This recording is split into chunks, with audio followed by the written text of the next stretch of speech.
It makes for a fascinating final show on ESPN Cricket for Matchday UK 2019. Ajit Agarkar is a neutral and has felt that gut-wrenching feeling that all of New Zealand, including Daniel Vittori, would have felt. We will hear very shortly from Graham Swan and Murli Karthik at Lords, along with Mel Farrell and Alexis Nunes capturing the mood. I'm going to come to you, Dan Vittori. You've had some time to process that and tell me what you've made of it. Do we have to listen this morning? Do we have to go to him? What a game. I think that if you take the neutral perspective, you look back on a game of cricket like that, at half-time, 241, was that enough? We thought it was always going to be challenging, and the way that New Zealand started was exceptional, and then the partnership between Butler and Stokes. But I think it's going to be remembered for so many little moments, and you Yes. touched on some of them there, and unfortunately all those little moments probably went against New Zealand. And I think Kane Williamson summed it up pretty well in the post-match conference in his phlegmatic way of, you know, these moments happen. You just sort of wish they didn't happen in a World Cup final. So much incident, and the problem is that I still can't get the conversation to drive off, yes, we finally had a winner. Because you don't seem to even get that. Now, is this a time to perhaps talk about whether this is an appropriate way to decide a World Cup? And it's not the lawmakers' fault. Everything was laid down in stone. We've ourselves ridiculed that you can't be going to head versus net run rate midway through the tournament on when it suits you. But there's just something about this game that you cannot digest as one team beating the other. I mean, is that a fair comment? Yeah, completely. I think I was a bit emotional, and I'm a complete neutral actually watching that. I mean, how heartbreaking would it be for New Zealand? I think they did most things right. In fact, a lot of the things better than England did, and still to end up losing because of hitting less boundaries. Like you said, I think the rules were already made, so everyone was aware of them. Who would have thought? Let's be fair. Someone would have said, how do we decide it if the Super Over started? Someone said, most boundaries left, and this is never going to happen. Let's put it down. Look, England held the nerve, I guess, at the last ball of that. A 24-year-old playing first time for England comes and bowls that over in spite of getting hit whacked for a 6 of the third ball of that over. So you've got to give them credit to do that, but you've got to feel for New Zealand. Okay, I'm going to find it hard, but I will touch upon incident by incident. But since we're into that sort of conversation right now, is it that bad to share the trophy? Must we have to decide the winner?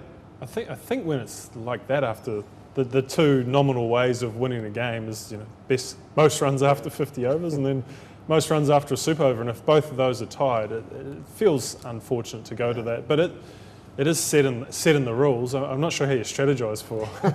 If it was a washout, the teams would have shared the trophy. And I saw this. I picked this up anyway. Hopefully, going forward, there is something done about it. If another situation arises, which I highly doubt, we'll have one more. Yeah, because I would like to start asking you questions on where New Zealand got this wrong, but I can't get myself to. They've given this everything. It's literally come down to 2 moments of, or maybe 3 moments of just fortune going against them, and it could have gone for them. First ball of the innings, Jason Roy with the marginal LBW. Let's say that's fair. But Trent Bolt, who's taken some extraordinary catches, has just stepped on the boundary at the wrong time, and then, well, you've got the ricochet. Can you explain that? I think the first two happen all the time, and I think you accept those umpiring decisions around umpire's call.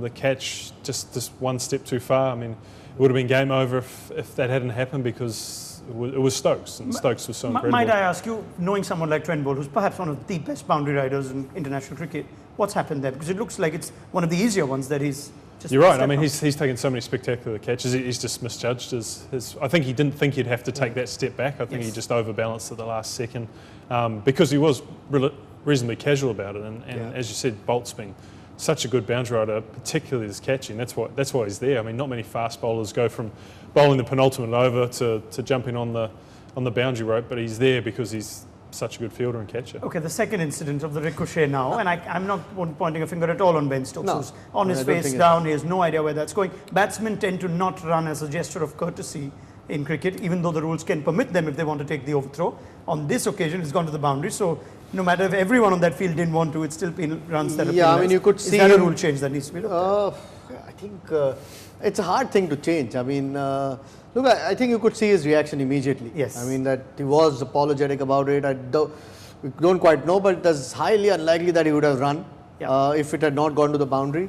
Does it have to be changed? I'm not so sure. It sounds unbelievable to penalise the fielding side for something like that. Now that has happened at the highest stage. Especially at that time of the game. I think it's often spoken about conversation in dressing rooms. Are you going to take a run if it ricochets off you to win the World Cup final? And we almost had that example today. And I mean, because of what's happened now. Fortunately for Stokes, it went for a boundary. I mean, if he'd run, it would have been obviously a huge talking point. There's nothing he can do about that. That's just one of the most unfortunate things I've seen.